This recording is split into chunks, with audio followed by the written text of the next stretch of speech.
Hello all, I am Sai and in today's video, I am bringing to you my spoiler-free review of The Legacy of Orïsha Trilogy by Tomi Adeyemi. The three books inside the series are Children of Blood and Bone, Children of Virtue and Vengeance, and the last and final book, Children of Anguish and Anarchy. I read the first book inside this trilogy, which is Children of Blood and Bone, way back when it was released itself in 2018. But after that, for some reason, I did not continue on with the series. I found the second book in a used book sale and I read it just now in March. After finishing the book, I was not able to stop myself from finishing the trilogy. So I just went forward and binged with the third book, which is Children of Anguish and Anarchy 2. Now, this is a YA fantasy series that is based on Nigerian culture and folklore. The author has done a great job of representing so many things from the culture as well as building a totally fresh and new fantastical world that has not been as well explored or even experimented by any other authors before. I know that there are fantasy books that are written by black authors apart from this one also, but I think that of the books that I've read so far, this one felt a lot more rich to me. So without any further ado, let's get into the various sections of the review right away. So the series starts with our main character Zélie, who's a teenager, and she's living in this world where magic has been lost. It's been lost for at least a decade now, and her people who are the magi that have the ability to do magic are very much discriminated and marginalized by the other people inside the society. This is happening because of the rule of this king named Saran, who was responsible for the disappearance of magic and all the people who had magic back then to be killed. Now, the descendants of those people who were executed by the king are kept as much as in control by the king and his people, of whom Zélie is also one. Now, since these people live in communities, they are also trying to reawaken the magic that they have within themselves, but not in a very active way. During the same time, they are also trained by their caretaker named Mama Appa, who keeps on teaching the children to safeguard themselves and just survive this world where they are in each and every way tried to be executed and just uprooted away. So in the first book, we basically follow Zélie and her brother Zain trying to bring back magic into the world, and this is happening because of the alliance that they have with the princess of the country named Amari. So Amari comes in contact with Zélie and Zain has a separate other plotline going on, and both of these meet at a point. Once these three characters meet each other, the story starts from then, and their quest to release magic into the world and make it accessible to each and everyone who has magic in their blood takes place in a very rapid action-packed pace. The quest for magic is shown as the main goal of the series in the first book, and as the series progresses on, there are also some other additional plot points that are added to the series in books 2 and 3, and the series does take some turns in both the books. And I can say that even though the series deviates from the main plot that it has in book 1, the plots that are explored in books 2 and 3 are also not boring in any way. They all felt like good representations of things that are going on in the real world that are shown as plot elements inside the series and explored in different books in different ways. Moving on to the characters, we have our main characters who are 4, and all of these 4 characters whom I'm going to talk about now have different points of views that are dedicated as chapters for themselves. The first one is obviously Zélie, who's the main character of the entire series. Apart from her, we also have her elder brother Zain, who keeps on supporting her in each and every decision he makes. As I said before, we also have this princess character named Amari, who's very crucial for the progression of the entire plot of the series. And we have her elder brother Inan. Apart from these 4 main characters who have points of views distributed as chapters across the 3 books, we also have other characters who are the King Saran and the Queen Nehanda. Apart from them, we also have 2 other characters who play a lot of role in all the 3 books inside the series, who are the caretaker named Mama Agba, who's a very old woman, and this other guy named Ruin, who supports the main characters of the series at multiple points within the 3 books inside it. When it comes to the characterization of each and every one of the characters, I can say that all of them have really clear-cut ways in which they behave, and there are also certain instances inside the series where they just behave in totally different ways, which is not at all relevant to how they are built so far inside the series. But I think the circumstances in which things that are done by the characters seem to be polar different from their actual beings is very much justifiable, because the things that happen inside the series are just crazy, and if people just snap and do some things that they wouldn't normally do, I'm able to understand why it is happening right there, and it does not feel like a huge deviation from the character if you ask me. After finishing the entire series itself, I cannot say that I have a favorite character from this trilogy as a whole, because each and every one of the characters here is super flawed. They all have great moments as well as some moments you wish you just want to punch them in the face. Since it's a YA series, I can understand that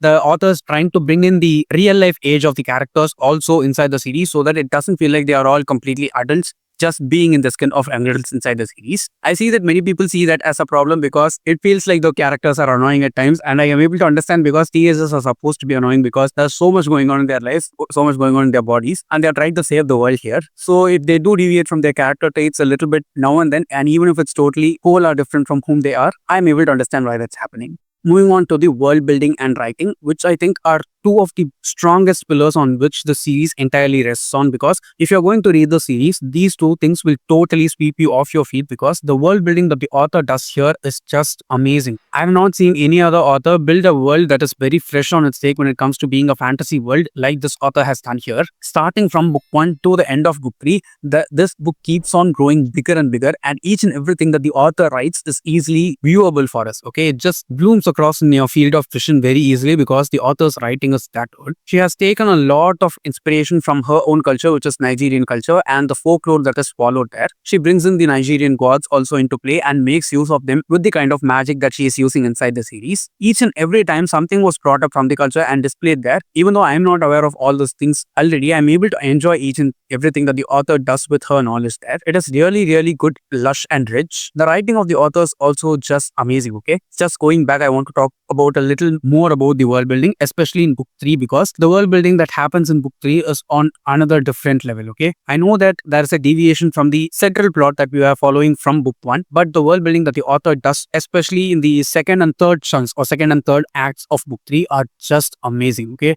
she builds the world on another level. We get to see a totally different part of the world there, the culture there, the society there, the kind of communities that people form, the magic that is happening there, the flora and fauna that is there, the kinds of people who are there, the strength that they possess, how they deal with their threats. All of that is beautifully done by the author. I see many people talking negative things about the second and third books inside the series, but there is so much going on in those two books too, especially 3. I think people just forget to say how good this world building aspect of the series is. While she talks about each and every scene, I was able to see it in my mind very clearly. It was running like a movie in my mind. I know that the author also has a movie in her pocket right now, and the movie is under production. I can't wait to see that last chunk of the series as a whole, because I think more than anything, that last chunk of the series will just look even more beautiful on screen if it is done well. As I was talking about the writing of the author is super beautiful. Okay, it's very beautiful, yet it is very simple and beginner friendly. Even if you're a beginner, you can go forward and totally read this entire series without hesitation and enjoy it, because she has beautiful writing, but it does not require like a great command of the language or anything for you to read and understand. It's super smooth, moves like butter, and trust me, one of the main reasons why I finished reading the series is the writing of the author and the world building that she has done. Moving on to the pacing of this entire series is super fast. Okay, that's one of the main reasons why the first book inside the series built that huge. If I'm not wrong, the first and second books inside the series stayed on the New York Times bestseller list for more than 100 weeks, which is insane. Okay, I don't think as many books get to make such a record there. And I know that for like 1 or 2 years, many people were just saying that the series went big in the US because it is written by a black author representing a part of black culture well from Africa. But I don't think that's the case here at all, because the quality of the author's writing here is just something else. The pacing in specific is extremely fast. Okay, there is not even a moment where the pacing lacks at all. Sometimes it was way too much also for me, because in books 2 and 3, I could not take a bit of rest at all, because if I left my attention go or wander off for like 1 or 2 minutes, I would miss some chunk of the story, and I had to go back and reread it in order to understand it completely and properly. So if you're going to read the series, please do keep in mind that you need to be attentive, because so much happens. And so much happened so very fast. There are even points inside the series when I was reading and I had to take a break. I had to take deep breaths because it was moving at such a fast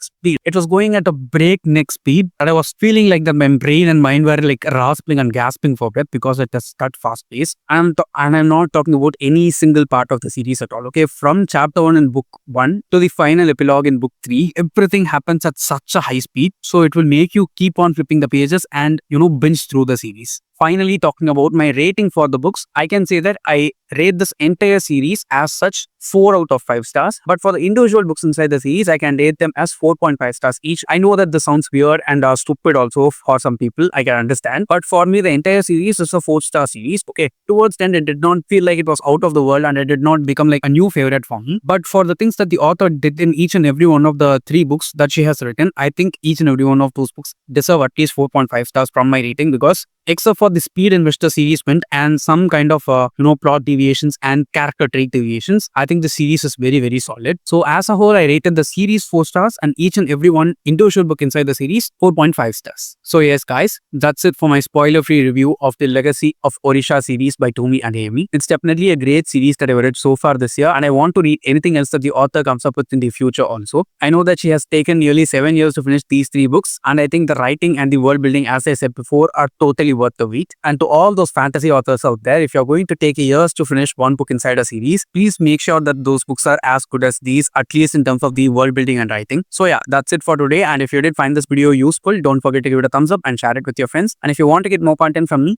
do subscribe to the channel. Thanks for watching. Have a great rest of your day.